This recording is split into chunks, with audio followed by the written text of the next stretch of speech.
Right, so now we are talking about offers. You have found your niche, you have gone through your avatar, you know who you are marketing to, and now we're going to look for the offers that they are actually going to need to solve their problems. So, what are the different types of offers that you get? Now, with affiliate marketing, there are two different types of marketing that you can do, of affiliate marketing that you can do. The one is high ticket affiliate marketing, and the other one is a low ticket affiliate marketing. Low ticket is basically anything that is up to $500. Most of the time, it's a lot less, like $3 per click or $3 every time you sell something or something like that, but it doesn't pay you a hell of a lot of money. High ticket is when anything pays you out $1,000 per sale or more. I mean, some of these things goes up to ridiculous amounts. Some of these things cost like $50,000, and then you get a percentage commission out of that. So it goes quite high. But these are the different types of offers that you get, and to have a complete system to cater for both. The way that the system is set up is if you have one really great offer, like a main offer, and then you have a bunch of supporting offers that has something to do with the main offer. Now, not every niche will have an amazing high ticket main offer. Now, the thing is, you can combine a bunch of offers to have it like a basket, have it like a group of things that you can invest in. So let's say, for instance, I want to learn how to do yoga. But with the yoga, I also throw in some Reiki and some crystal healing and some other stuff. And I sell this as a package. And then I get commission from everyone. And the combined commission from all of these products, they would then add up to like a high ticket thing. So there's many different ways that you can do it. Don't get too hung up on the like main offer side of it and how much money you should be making and all those things. There are certain criteria that does help. But at the end of the day, it's not really that important. As long as you are making a good commission and they give you the support that you need, and it's something that has to do with each other, then it's great. So the purpose of your supporting offers, and this is what a lot of people it seems to not understand, but what I've been taught was the affiliate stacking ecosystem. And basically, you have your main offer and then all your bunch of supporting offers. But your main offer, let's say my main offer is making money online. And I am now, my supporting offers is anything that if for instance, you want to make money online and you are a follower of mine because you want to make money online, there are certain things that you would need if you want to make money online. One of them is to protect your security online, which is a VPN. So I'm an affiliate for a VPN. Then the other thing is you want to build a funnel. At some point, you're going to be building a funnel. So I've got a couple of funnel builders, which I'm an affiliate for. Another thing that someone would need is maybe an email autoresponder. So I'm also an affiliate for email autoresponders. But the other thing that I like doing is I like reading and listening to audiobooks. So I'm an affiliate for Amazon. So I can sell books that I appreciate.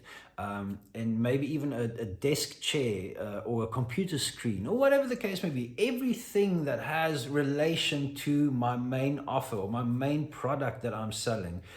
Those are supporting offers. It doesn't need to be other courses. It doesn't need to be anything else. I mean, if it's something that someone might need in this industry, whether it's a ring light, whether it's a microphone, whatever, you are at some point going to need this in your business. So these are all supporting offers that you can work in. You can work in a mid-ticket, something that pays you between $300 and $500. You can work in a couple of low tickets. It doesn't matter. The main thing is they have to be congruent. They have to be in your niche, and that is the important part. Now, the main offer, there are a couple of criteria that you want to follow. If you're in the online education space, and sometimes some of the nutrition and supplements and diets and fitness courses, they do have a little bit of a bigger payout as well. But there are certain parts of criteria that you want to start looking at. And the main one would be to, it needs to have a fairly good value ladder. So what is a value ladder? A value ladder is when something has a very cheap front end cost, like a $7 course, for instance, or $1 subscription or whatever. And then it goes up to something a little bit higher. It's got a higher offer. So let's say a $7 course, and then there's extra information that you can get for $40, and then there's a file vault and email swipes you can get if you pay $20 extra on top of the $40, and then there's something else and something else, and right at the top you've got your one-on-one mentorship program for $5,000. So this is basically the value ladder that it goes through. It starts at a low front end offer, and then it goes through to a high final offer.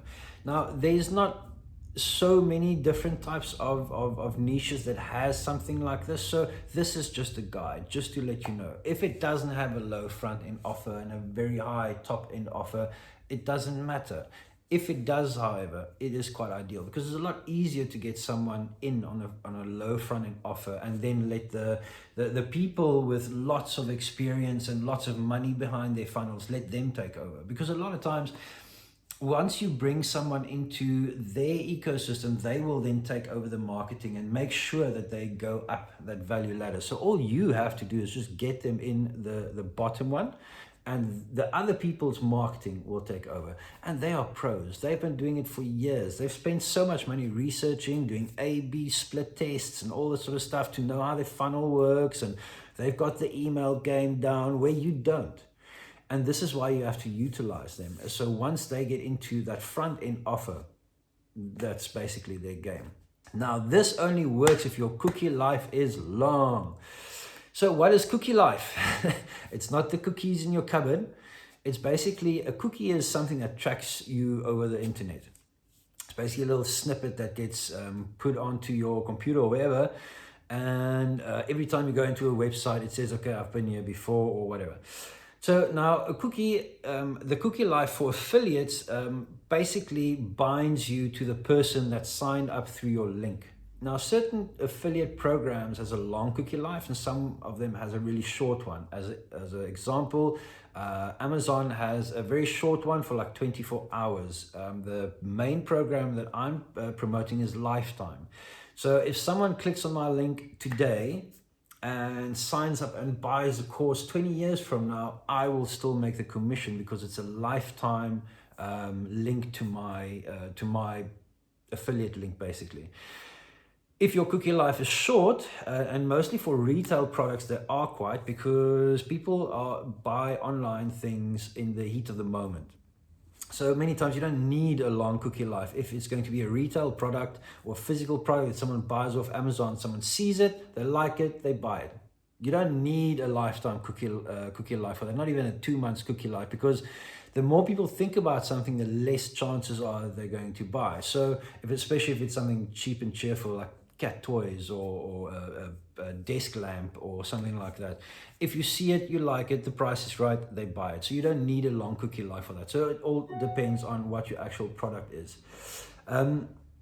Then your high ticket, you want to have this main offer of yours, ideally again, is it should be a high ticket product. Honestly, the reason why is the same amount of work to sell a $3 product. It's the same amount of work to sell a $1,500 product. The work you do is pretty much the same. So I would much rather, again, efficient rather than lazy.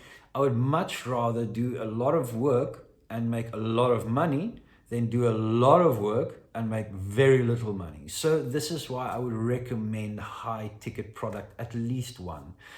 Because you sell one and you make a lot of money from the commission, where in turn you have to sell a lot of smaller products to make the same amount of money. It's just basic maths. But that is why I would recommend, if your commission earning from a product is $1,000 or more, then you can count that as a high ticket product. And I would highly recommend finding something like that. And there are plenty. Don't think that they don't exist. There are plenty. You just need to know where to look for them. Then the other one that you want to look at, obviously, is the percentage commission. Now, you have to understand that a lot of places are very generous with commissions, and that makes the other places look really crappy in comparison. But bear in mind that if it's a physical product, your commission is going to be lower in relation to the price. If it's a digital product, a course, a download document, a masterclass, whatever, a seminar, then obviously your commissions are going to be a lot higher, because for the vendor the cost is a lot lower, so they are able to give you a lot more and a lot higher commission. But as soon as it starts becoming an actual product, your commission rate does drop. Just make sure that your earnings is in relation to your to what you think is worth the effort, as long as that's the case. Then the last thing that you would want to look for an ideal offer is the support that the vendor gives. Now, with a lot of products, as I mentioned before, they have their own funnels, they have their own email sequence, they have assets that they can give you. I mean, if you have a blog or a website, they've got these little snippets, little ads that you can put in, banners and little things everywhere that if you click on it, your link is embedded in that. Now, it just depends on obviously the medium that you use to advertise. If you use a blog or a website, obviously these are the things that you will use, or you will just use a text link, which most people and starting out with affiliate marketing does use. So what you want to make sure is that the company that you become a affiliate for, they give you all these things. They give you the support. If there are questions, if there's issues with your payments, if there's assets that you need, email swipes, messenger swipes, whatever, they give you everything that you need, and they should. If they don't, it's not worth, because then at some point it's going to run dry and you're going to get burned because they're not paying out, or they're not really helping you out, and it's going to make your life hard. So start right from the beginning. If you see that these people are really serious about selling their product, they will have the assets that you need to make your life easier, because obviously the more you sell, the better it is for them. So they want to make sure that you sell their product. So they give you all the tools, and make sure that you are affiliates for those companies, because there are companies that don't give you anything. They give you a sales page and that's it. No follow-ups, no nothing. So it's, yeah, be very picky about these things, because at the end of the day, this is something that is going to be creating you money, and it's going to be taking up a lot of your time, and you want to make sure that it's worth it at the end, and you don't want to be working for clowns. I mean, really, it's no point in doing that. So those are basically the criteria that I would recommend you look for when you look for an offer. Now, it doesn't, like, as I said, it doesn't need to be 100% the same, and you're not going to find that in every niche or every specific niche that you're looking for, but you are going to find things that you can add together and things that you can build. I just want you guys to know what to look out for and what the benefits are of these things. Now, where do you find all these links? You know, a lot of people go like, oh, you go to Warrior Plus, go to CJ, go to Digistore, whatever. I use Google. You know, that's the simplest thing. If you, CJ, I keep on wanting to say CJ dropshipping, but CJ affiliates and JVZoo and Warrior Plus and those things, they're cool if you are into low ticket sort of stuff, but you know, you don't want to waste really your time with that. I mean, if you want to do low ticket stuff and you're in the health niche, yeah, that'll work, because you can sell bulk and you make little bits of commission over large sales. But that is your best ones you will find on Google. And the way you do that is, once you've decided what your niche is, you go and look at products inside your niche, and you just Google product affiliate program. And it's as simple as that, and it'll spit you out a whole bunch of ideas and different programs that you have, and websites where you can find this sort of information. And almost 90% of the time, it is not ClickBank, it is not JVZoo, and it is not Warrior Plus. So always Google first. Google is an incredible tool, and we will get with that down the line about how incredible it actually is, but it is your best friend, and just knowing how to do a simple Google search will save you a lot of time. All my, well, 90% of my products I have found through Google, and not through going through a platform like JVZoo or so. Digistore is quite nice because they have digital products, and it's a little bit more upmarket, sort of, not upmarket, but it's a little bit better in terms of products and commissions and those sort of things. Honestly, Warrior Plus, if you become a lot more advanced and you know how to do ads and solo ads, and that's your thing that you want to go try out, then go for things like Warrior Plus and ClickBank and so on. But honestly, start with Google, end with Google. Go look for products inside your niche and just Google affiliate program. It's as simple as that. You know, there's websites like Authority Hacker, affiliates, I don't even know, but yeah, Authority Hacker is one of them, where they usually list like all these high paying affiliate programs. So you are more than welcome to go look through them as well. Now, you're supporting offers and those sort of things, just to explain to you again a little bit how you look for those ones, because now you have your main offer. Once you've found now your main offer, now you are looking for your supporting offers. And for these things, yes, Digistore24, ClickBank and so on, that would be okay. This is where you find your like supporting offers, the things that supports your main offer. But the thing is as well, you need to understand that with your offers, it should still be, or even with your supporting offers, it should still be something that solves the problem of your avatar.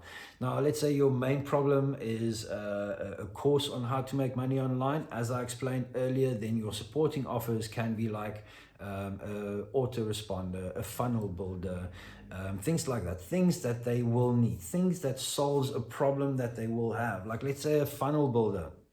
I'm a new affiliate marketer. I am going to need to build funnels at some other point. My problem is I need an easy and free funnel builder. What is going to be my solution? Something like System, because System is free. It's easy to use once you figure it out. It's easy to use and you can use it until you start making money pretty much. So this is how you look at your supporting offers. What is the problem that your customer avatar will have?